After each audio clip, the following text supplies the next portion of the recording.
Hello friends, my name is RagePanda1 and today we're going to talk about everybody's favorite Dami Mommy, the Female Luxuriant. And before we get started on that, I got a little pro tip for you. If you're on your Renowned Champion screen and you got a bunch of interrogation scrolls to click on, well guess what? You could just click on the little present and grab the scroll. You don't even have to go in and actually go to the screen.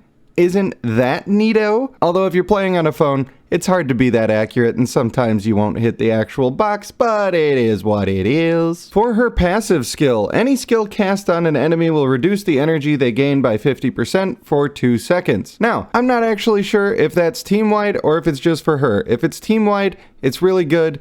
If it's just for her, which it probably is, it's hot garbage because when you do your ultimate on people, they can't get energy anyway, so there's literally no purpose for it. The wording here makes it sound like it could potentially be team-wide, and then it's incredibly good, but just one of those things that they probably should clarify. Speaking of her ultimate, it charms the current target for up to 9 seconds, forcing them to attack their teammates using only normal attacks, and the target won't recover energy when charmed. That is the single best CC in the game. You cannot do a single target crowd control in the whole game that is any better than that, and that really is her main purpose, is getting that crowd control. The benefits are you're still getting a little bit of damage out from the enemy that you charm, and 9 seconds in a battle is a long time for them to be down a person, especially when you can still attack the person who is charmed. That's why she is good and the male luxuriant is bad, because with her CC you can attack the target still, and with his you cannot. Now I know some of you are pushing up your big glasses and telling me, well, actually if the male luxuriant does a banish and the person gets hit by an AoE that targeted somebody else, then he can still take damage. And you're right, he can still take damage, but he can't be targeted by damage,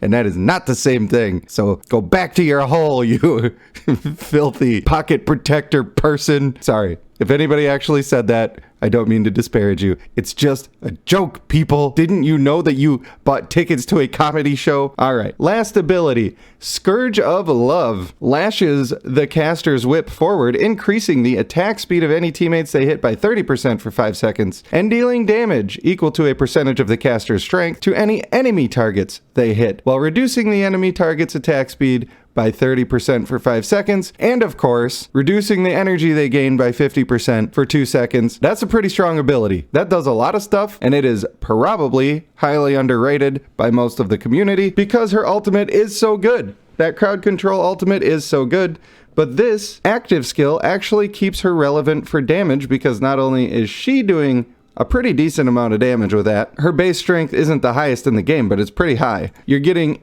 even more control on the enemy and doing quite a bit of damage and empowering your team to do damage. It's a great way to stay in shape. This, however, is another character where we're focused almost entirely on utility, and that means we want to increase utility. Now, I have not confirmed this, but I've heard it said that your active skill will happen in place of your 5th basic attack, and therefore Agile makes your active skill happen more often.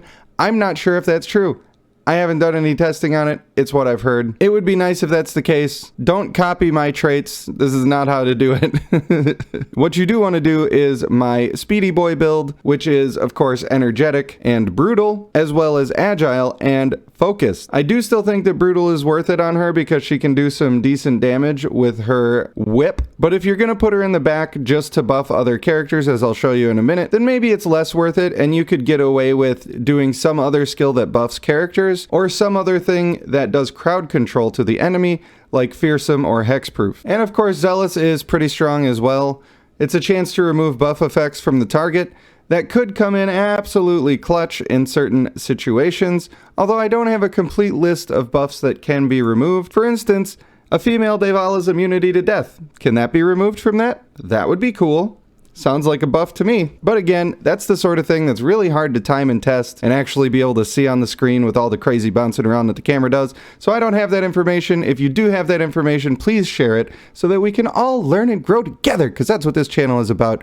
And if you want to be part of that, then you hit that subscribe button, baby. Come back for more. Now, nobody laugh when you see my team, because I'm trying something a little silly. I decided, since I finally got my mythic companion for my Trevain, that I wanted to use both of those. And that led me to think, What if I just try to use a bunch of stuff that's not normally considered to be super good? Like, female Travaine is pretty good on a team if you're fighting bosses, but other than that, people don't really take her. What if I just try to use people like male Travaine? Whoever uses male Travaine?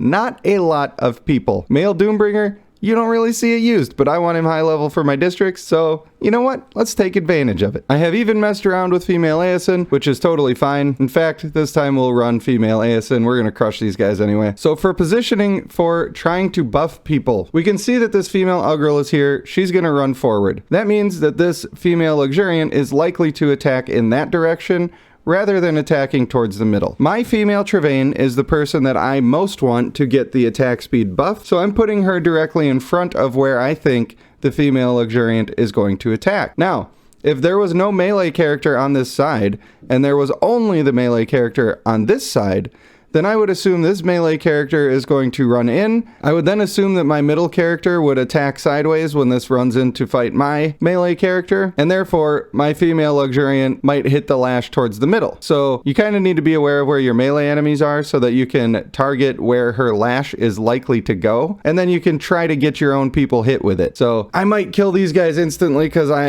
have hit a huge power spike and I'm real strong right now, but we'll see. We'll turn off our 2 times so we can actually see what's going on. And she walked in front of everybody like a jerk.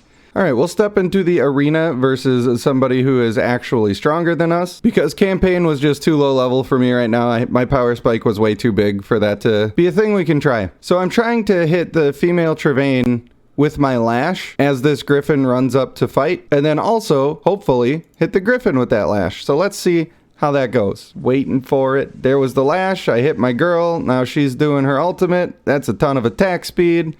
She's gonna do the pew-pews. Unfortunately, the rest of my team did not make it.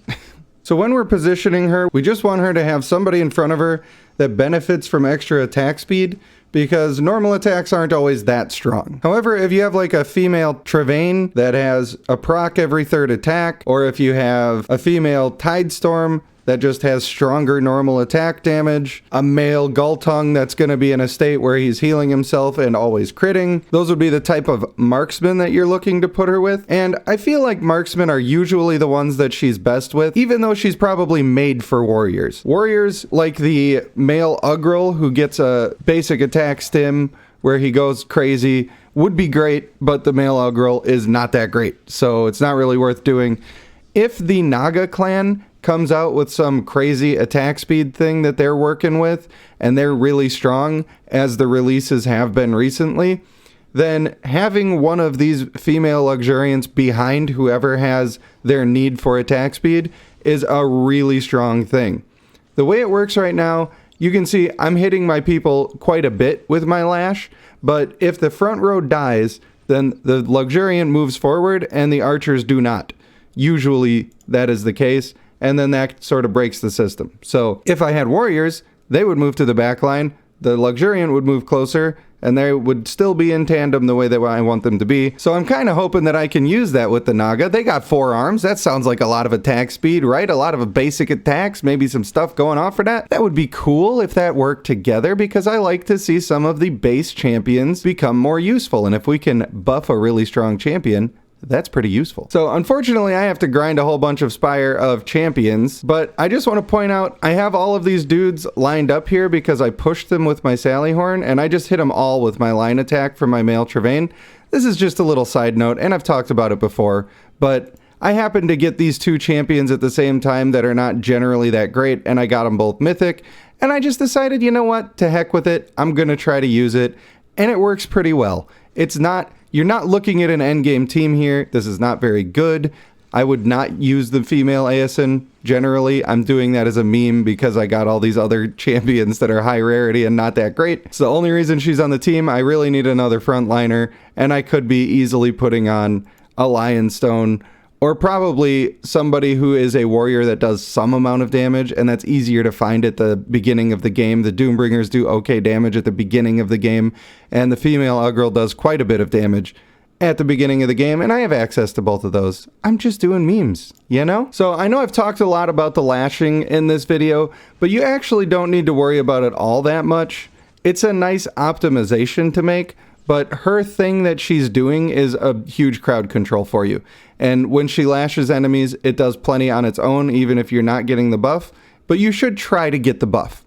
So the reason I'm talking about it so much is because it's kind of hard to nail down, but it's not the most important thing that she does. So I think that about does it for this guide on the Female Luxuriant, and if you learned anything, then I would invite you to go ahead and do a like on the video, because I like that you watched the video, you handsome devil. But for now, I'm going to thank you for watching the video. I have been RagePanda1, and I will see you in the next one.